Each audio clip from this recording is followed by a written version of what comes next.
Ayan, ako na lang yung mag-aano sa inyo ng topic. Ang text natin, the assurance of salvation can be found in Romans 10:9-10. Babasahin ko na lang siya in Tagalog. So, kung ipahahayag ng inyong bibig na si Jesus ay Panginoon at buong puso kang sumasampalataya na siya'y muling binuhay ng Diyos, maliligtas ka, sapagkat sumasampalataya ang tao sa pamamagitan ng kanyang puso at sa gayon na itinuturing na matumid ng Diyos. Nagpapahayag naman siya sa pamamagitan ng kanyang bibig at sa gayon ay naliligtas. But in here, ayan, kaya meron akong compass, north, east, south, west. Siguro iniisip nyo, bakit may ganyang explanation?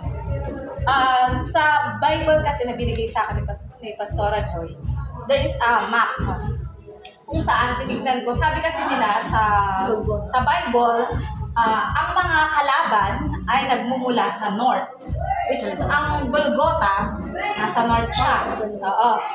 Yung dalawang place lang yung tinanong ko kasi may connection siya. Tapos ito yung Garden of Gethsemane kung saan nag-pray si Jesus bago siya ipagkanulo at mapako sa krus, diba? Sabihin niyo, bakit tas nandito sa gitna yung temple? Sa Exodus or Genesis, nag-aalay sila ang mga high priest sa side of north. Kasi ang lahat ng mga kalaban ng Israelites ay nagmumula sa north. Diba? So, ito naman, kaya sabi ko, ang Golgotha nandun sa side ng north. Diba? Kung iisipin mo, ang tao, pag hinati mo, diba, balance, ang pinaka-north natin is our brain. And the Golgotha means skull or bungo. Diba? Ano ba yung nasa bungo natin? E di utak, diba? Ang ating utak or ang ating isip. So, dapat sa atin, dahil the North, kailangan naghahari ang ating Panginoong Jesus, ating Panginoong Diyos. Siyempre, dapat naman ang isip natin ay ang ating Panginoong Diyos, ang ating Panginoong Jesus. Sumunod dito naman, Gethsemane.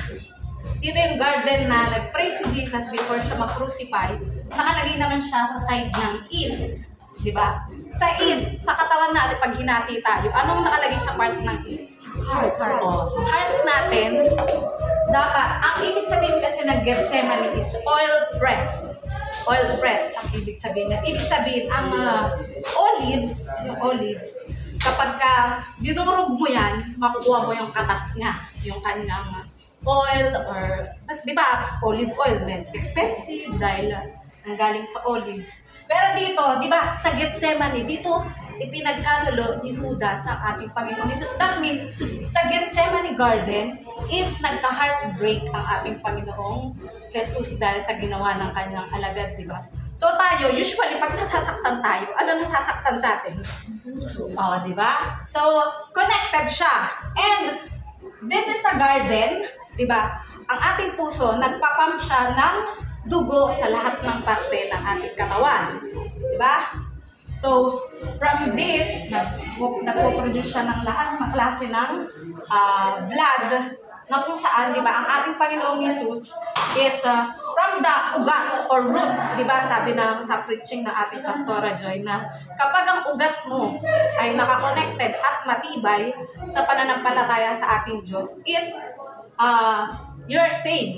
Maliligtas ka because kahit ano man ang pagdaanan natin bilang mga tao, syempre may mga pinagdadaanan tayo, di ba? Posible tayo na saktan, posible tayo na manghina, dahil di ba, ang mga kalaban daw natin, puro sa isip. Bibigyan ko kayo na example, bakit tayo binigyan ng 2 tenga? Dahil para makarinig, di ba? Kapag tayo ay nagdi-discipleship or nangangaral sa kapwa natin, kailangan mapakinggan nila yung Word of God. And then, sa isip nila, dito na nila, kapani-paniwala ba to o hindi? Di ba? Yung kumbaga may nagbabattle na sa isip mo, maniniwala ba ako or hindi? Di ba? So, pag nakapakinig sila, tapos yung inano ng utak nila is, parang ano to bagong idea. O, diba? Pag bagong idea, from the old belief nila, sabi nga sa Bible is, we should be renewed by the renewing of our mind.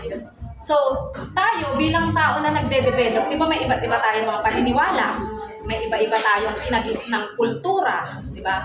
Usually sa atin, hindi naman maaalis na. Ang pinakasinimulan ng ating religion sa Pilipinas was Roman Catholic. Di ba? Roman Catholic. So, kapag halimbawa humahayo tayo, nakikipag-usap tayo sa iba, is ang ipapahayag natin is tungkol sa tinapos na gawa ng ating Panginoong Yesus. Dahil di ba, sa Golgotha, meron din dalawang katabi na kriminal ang ating Panginoong Yesus. Yung isa, tumanggap sa ating Panginoong Yesus.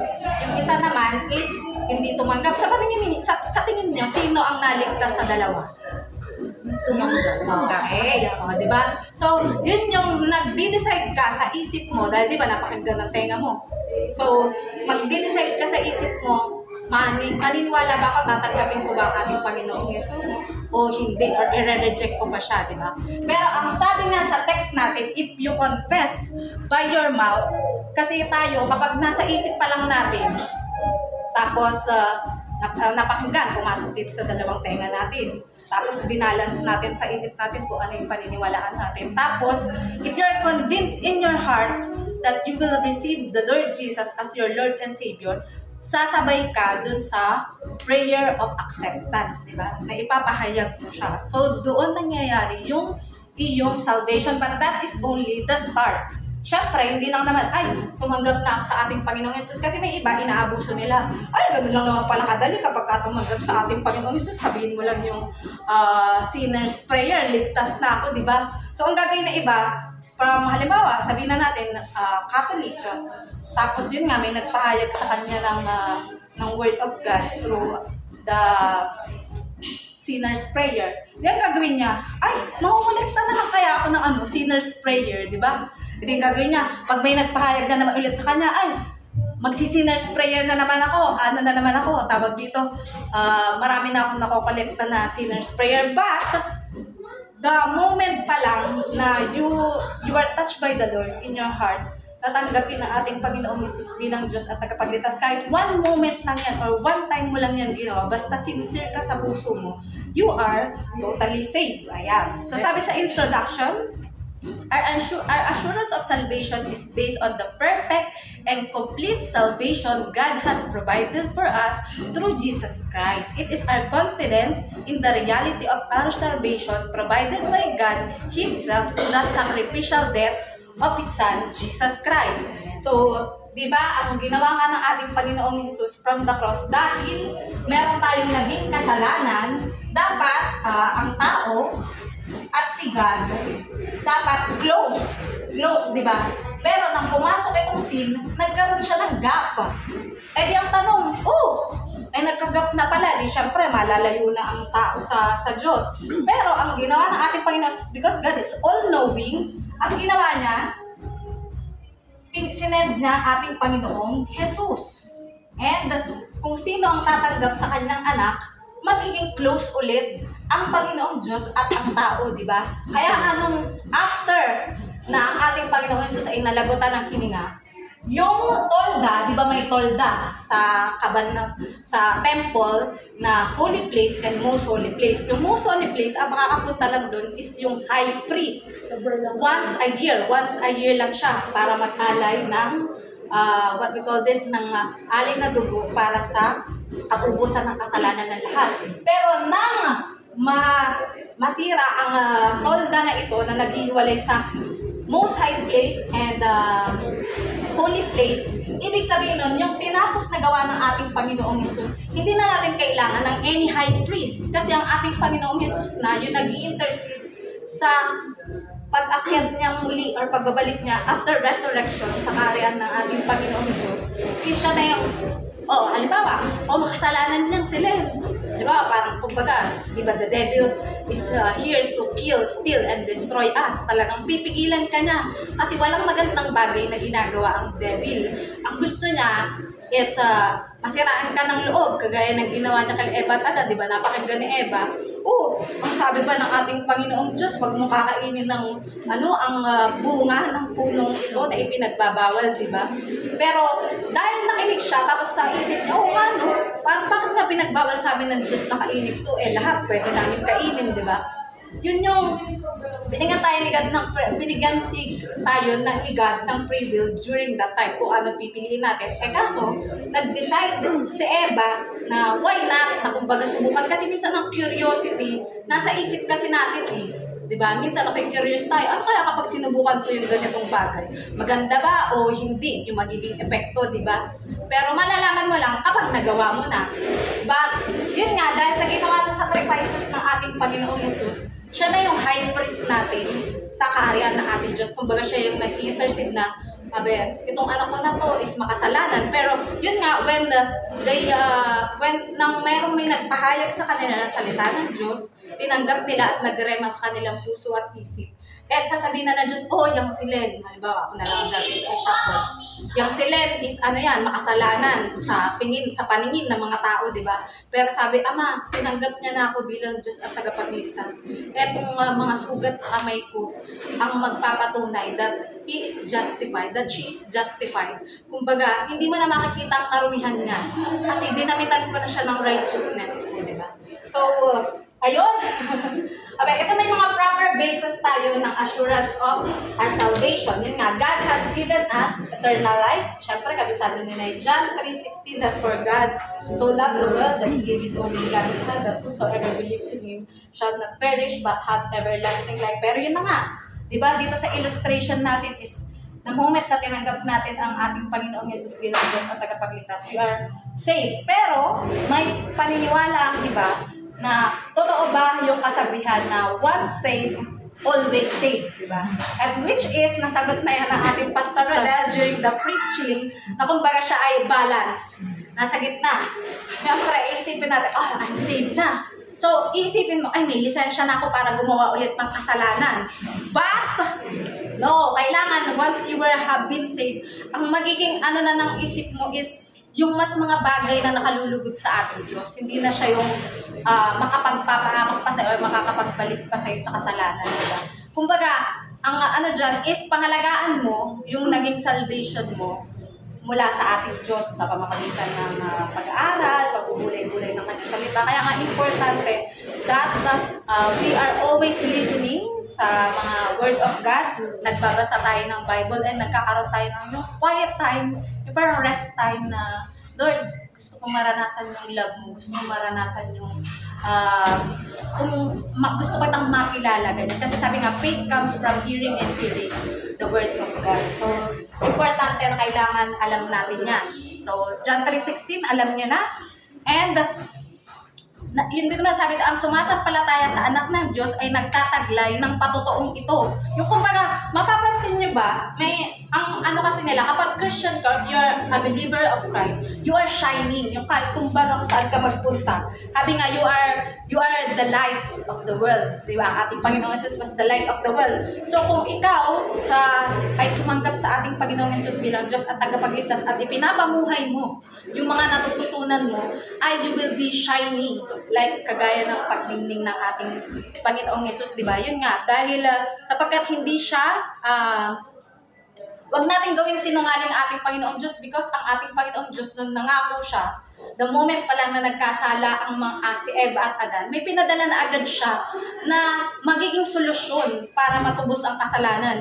Dahil ang mga tao, they will say, kaya ko na to, hindi ko na kailangan ng Diyos. Dahil diba si Eva at Adan, gumawa sila ng damit na gawa sa dahon para takpan ang kanilang kahubaran. Pero ang ating Panginoong Diyos, umisip siya ng paraan na that was an illustration of what Jesus is going to do sa New Testament, kung saan dinamitan niya ang mga tao sa pamamagitan ng pagbibihis dito ng balat ng hayop na kailangang patayin at dumanak ang dugo. So, di ba, Jesus, inialay niyang dugo para sa katubusan ng ating kasalanan. So, alam niyo na yan, we are saved, that we are have eternal life when we receive the Lord Jesus Christ as our Lord and Savior. Ayan. And, isa pa nga rin pala sa illustration, may word kasi dito na tawag dito, hindi tayo maaagaw ng kahit sino sa kamay ng ating Diyos. Parang kunyari ito, di ba? Hinawakan mo. Tapos, may gustong umagaw sa'yo, pero hawak ng mabuti ng ating Panginoong Diyos. Subukan mong agawin, Sis Joyce. Diba? Nakuha mo, pero yung itong ano na to, hindi mo totally naagaw. Diba? So, ganun yung security natin and assurance kapag tayo ay nakakapit ng mahigpit sa ating Diyos. Yung kagaya nga sa ugat, kailangan kagaya ng puno, yung ugat is talagang intact at kapit na kapit ko, di ba? Tapos next is, we are the child of God by receiving Christ. Nasagot na rin yung kasabihan na yan, di ba? Ang lahat ng pumanggap sa ating Panginoong Yesus ay tinuturing na anak ng Diyos. Ayan. We are saved by the grace of God through faith. Dahil sa kagandaang loob, ay di ba, tayo madalas, ay may free, o may free pagkain, o di ba? Siyempre tayo, kuha tayo ng maraming pagkain, free. Pero pag ang sasabihin mo, libreng kaligtasan na ibinibigay ng Diyos, siyempre iba, ano ba dyan? Parang, ano na ako yung masaya na ako sa buhay ko, bakit ko pa kakailanganin ng tagapagligtas? Di ba? Parang hindi siya mabenta, kumbaga, di ba? Pero dahil sa kagandaang loob ng Diyos, kumbaga ang Diyos ang nagkusa na I want mas maraming kasi ang action plan talaga sa ating ng ating Diyos is mamuhay tayo ng masaya, maligaya, payapa, di ba, nagmamahalan, yung walang pagkakagulo, walang pagkakaaway-away. Because dahil di ba yung nasa Bible verse na, for the wages of sin is death, but the gift of the Lord is eternal life through Jesus Christ, di ba? So, tayo kasi, hindi ba mapapansin, yung masasabing death natin, di ba sa buhay natin to, habang nabubuhay tayo sa mundo, may sakit, sigla tayong mamatay, o kaya may mga problema. Yan na rin kasi yung masasabing death of our spirit. Di ba mamamatay yung spirit natin, ay, wala na akong pag-asa, parang wala nang kapupuntahan yung buhay ko. Pero, what's that you know our Lord Jesus Christ and our God, and talagang intact yung pananampalataya mo sa Kanya. Yun nga, di ba? The battle is not ours. The battle is in the Lord. Kaya mapagtatagumpayan natin ano man ang mga problema, ang mga pagdaanan natin, dahil we are assured of our salvation in the Lord. Ayan, we are saved by grace of God through faith. Ayan. So, yun na nga sa kagandang loob. And next is we receive forgiveness for all our sins. Ang sinasabi ng iba, sabi, pag pinatawad ba ako ng Diyos, yung kasalanan ko noong nakaraan at saka yung ngayon yung pinatawad? Ang sagot po dyan ay hindi. Lahat na po ng kasalanan natin from the past, from the present at future, lahat po yan ay nilinis na ng ating Panginoong Jesus kapag tinanggap natin siya, di ba? Ayan.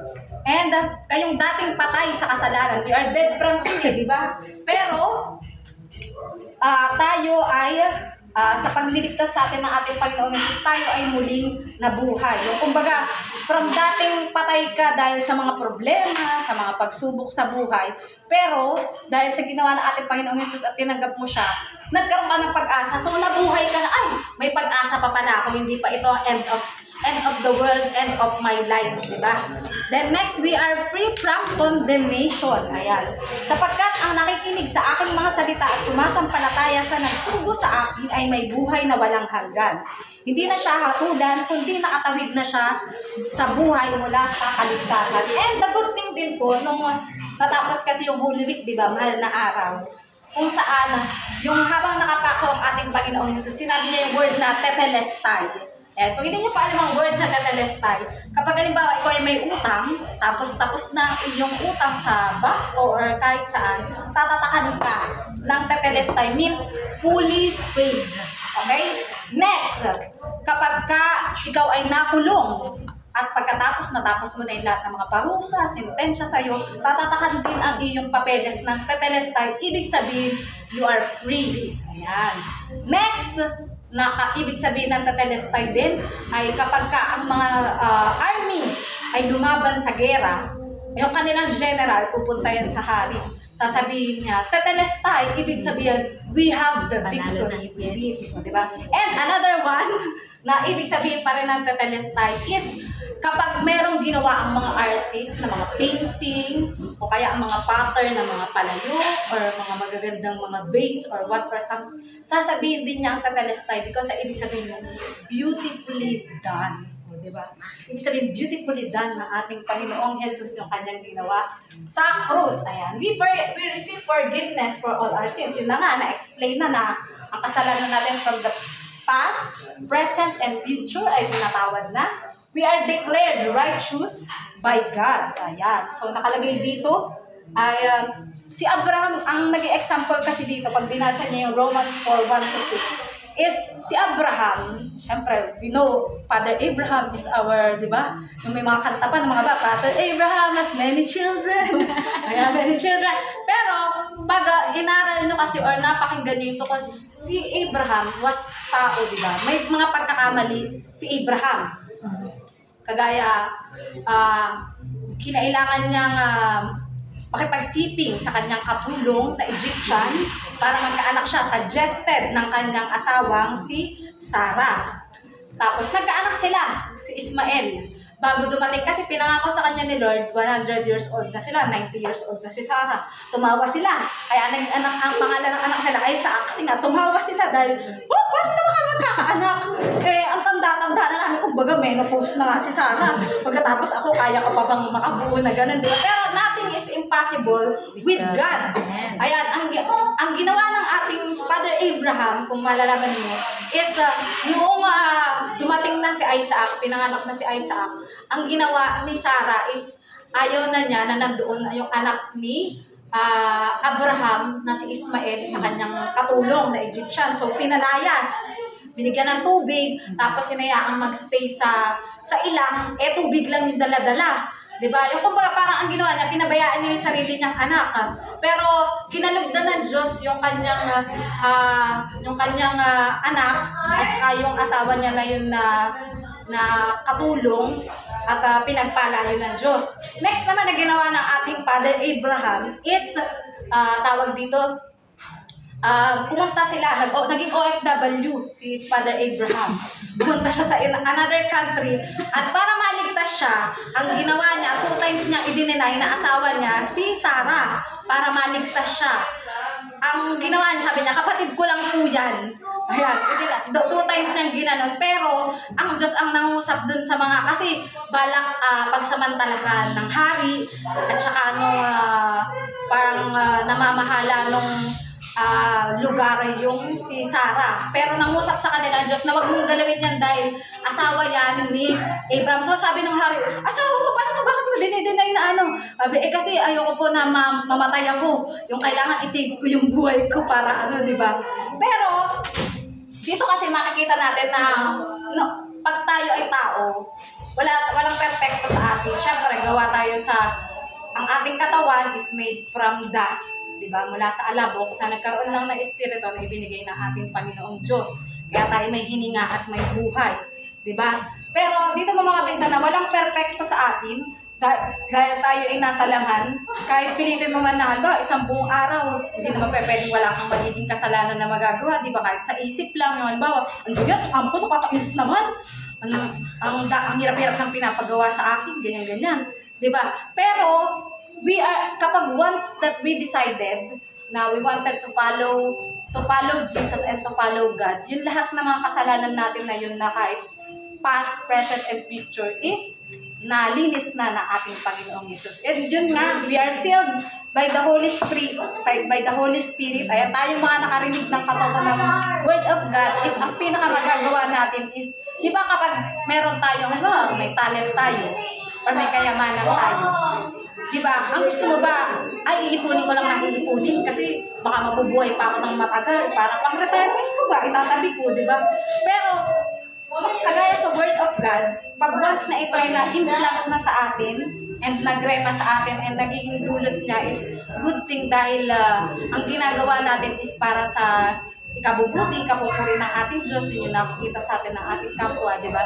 Ang gagawin din naman natin bilang tayo ng mga nakapakinig and nabago ang ating buhay is ibabahagi natin siya sa kapwa natin. Dahil di ba, yung theme nga natin is expansion. So dapat ang ating brain, dahil nasa north at nasa gitna, di ba, na ang naghahari dyan ay ating Panginoong Diyos, ating Panginoong Jesus, at sa puso rin natin ang ating Panginoong Diyos at ating Panginoong Jesus. Ang gagawin niya is mag-flow siya sa iyong bibig para ikaw din ay mangusap sa iba. Na, ba, sasabihin mo sa iba, kapatid, kung sakali ba na ikaw ay mababawian na ng buhay ngayon, are you saved, di ba? Kumbaga, hindi mo kasi pwedeng i-maintain lang sa sarili mo. Halimbawa, kapag in love ka, di ba? Yun na lang, para mas magandang feeling. Pag in love ka, di syempre, kinikilig ka, ganyan-ganyan. Tapos gusto mo, lagi-lagi mo siyang kausap. So, dapat tayo, ma-in love din tayo ng ganun sa ating Diyos at sa ating Panginoong Yesus para yung pagmamahal natin sa Diyos is ibabahagi din natin sa kapwa natin. And, kumbaga nagkakaroon tayo sa puso natin na ayoko na ako lang yung ligtas. Kailangan mas marami akong matulungan, mga kakilala ko. Siyempre, iba-iba naman tayo ng mga kakilala, mga circle of friends, mga family. Yung kumbaga ayaw natin na mangyari sa kanila na mapahamak sila. Gusto natin, kahit mawawala man tayo dito sa mundong ito, is we are assured also for their salvation. Na kumbaga, mabahaginan natin sila ng tungkol sa pananampalataya tungkol sa ating Panginoong Diyos at yung tinapos na gawa ng ating Panginoong Jesus. Diba? So, God likes us to have the assurance of our salvation.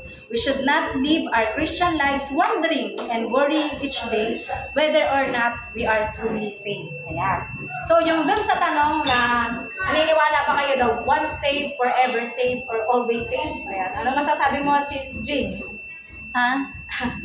Kapag ka ikaw ba'y naligtas, always saved ka na? Hindi. Bakit? Yung kasi 'di ba yung nakaraan din yung sinabi ni Pastor na both dapat. Kasi ibig sabihin pagka inacknowledge mo rin na save ka, which is dapat mamumuhay ka nung naayon sa Word of God. Yes. So that's why you will be saved.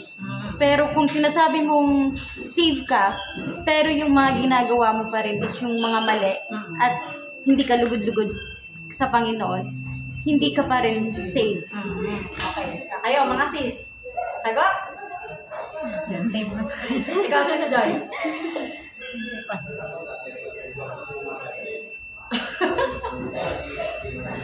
May sasagot? Okay. I'm already saved. Kasi nilalagay ko na sa iyo. Si Lord kahit ang mag-chance.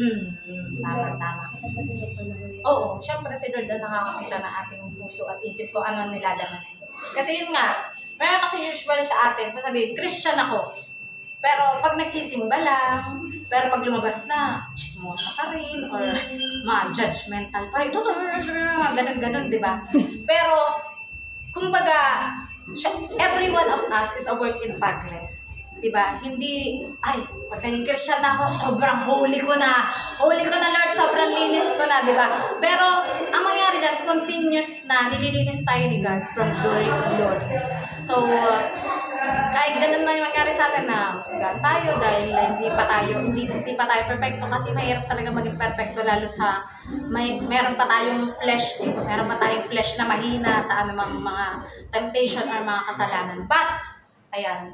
And, Teacher May. okay. Pwede natin kunin itong 1 John 3:6. Okay. Basahin niyo lang sa mamaya sa mga Bible. Okay. I know. Basahin ko lang. No one who abides in Him or in Jesus keeps on sinning. No one who keeps on sinning has either seen Him or known Him. Okay, isang verse lang yan. So, yun yung nagiging, yun isa sa pwede nating gamiting verse para sabihin yung stand natin, whether or not, yun nga, once saved, forever saved.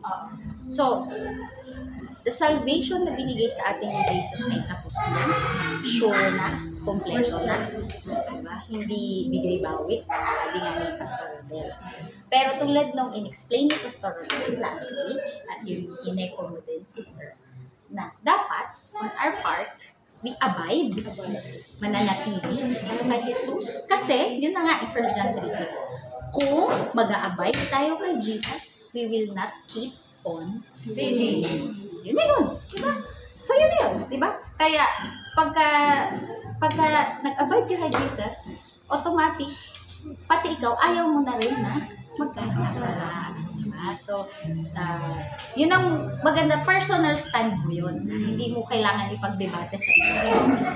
Dapat personal stand mo na dahil ligtas na ako, hindi na ako mag-keep on sinning. Diba? If Kasi- you really love Jesus talaga, hindi na yun mag-ahari yung sin sa buhay mo. Hindi na yun magpo-prosper kung ano man yung mga temptation na darating sa buhay mo. Kasi nga, nakatatak na yan. Kung itatak mo sa isip mo, I am the child of God. Ganun yun. And, Hindi yun okay. And ano din, karagdagan din sa tanong, may iba kasi nagtatanong na nawawala daw ba ang our assurance of salvation. May iba na, ano ba, explain ko lang, na kapag once kasi natin nagkita natin ang ating Panginoong Jesus bilang Diyos at tagapagligtas, and namuhay na nga tayo to abide in God. Pero bihira naman na ginagawa ng tao. Pero pag yung na-denounce mo, Yun. di ba, nag-statement of faith ka na do you accept God as your Lord and Savior. Pero pag sinabi mo na, tatalikuran mo na yung at Jesus. parang, di ba, naramdaman mo ng Holy Spirit, sobrang na-touch ka na, accept the Lord, tapos ginamit ka na ni Lord for doing that. Pero, biglang sa sarili mo is, sinabi mo na, ayoko na. Kumbaga, I give up na, ano ka na yan, hindi ko na parang nireject mo na, hindi mo tinatanggap ate pa. Mas malala yung kahantungan nung tao tumalikod sa kanyang pananampalataya sa ating Diyos. Doon na natin masasabi yung point A, Sister Joyce, na si Lord na ang pwede mo. Yes. So, on that case, sa kaso na yun, na siya talaga yung tumalikod talaga. As in, sabi niya, hindi na ako Kristiyano. Nirakan na niya yung ginawa ni Jesus sa krus. Hindi na natin pwedeng i-assure sa sarili natin na safe siya. Di ba? It's your choice. Oo. Really. So, wag na natin problemahin yun, yung kaso yun. Okay. Basta Pero na lang, tayo, for if ever yes, lang, ito yung if ever basics mali natin question. sa Bible. Ito yung mga scriptural basis natin sa Bible na assured tayo na safe tayo by the Jesus Christ. Yes, and additional lang, Yes. kasi di ba, dahil nga, nasira na yung temple sa Israel, Yun. and ibig sabihin ng tayo, we are the temple of the Lord and the Holy Spirit. Yung pastora may the salvation, parang payo. Ang payo is andyan lang. Di ba? Pag umuulan, the salvation andyan lang. Pero ang tao yung naman.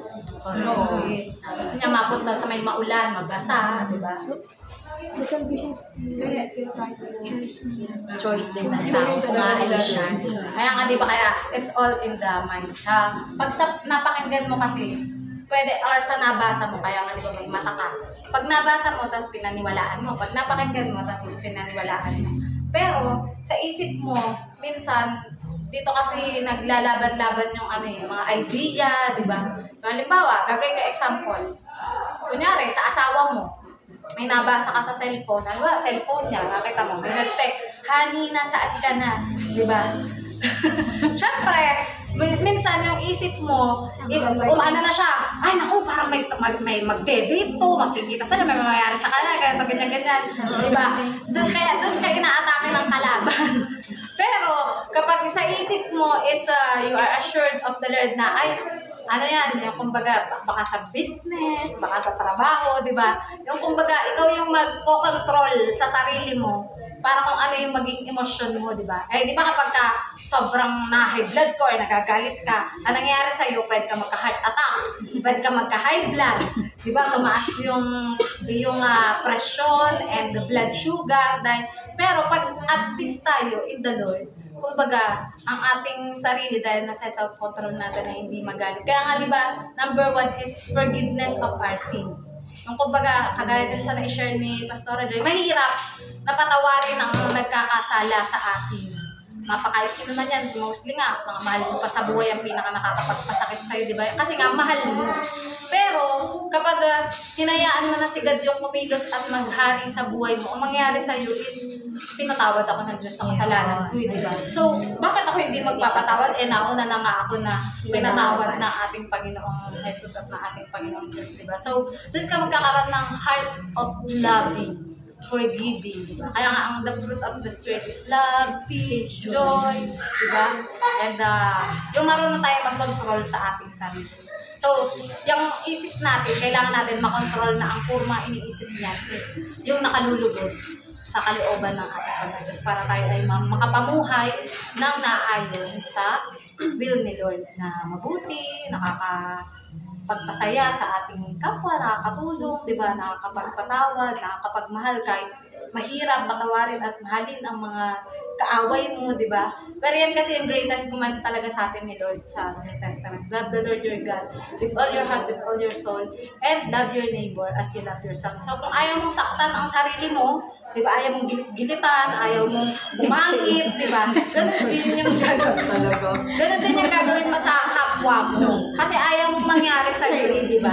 And sa hindi lang alam ng lahat kung ano yung ginagawa natin sa kapwa natin, parang ginagawa na rin natin ng kay Diyos, di ba? So, that is the end of our lesson po. And I do hope meron kayong natutunan. Ayan, kaya isinulat ko na rin yung mga... May questions ba tayo? Okay. I'm open for questions. Yes! Okay?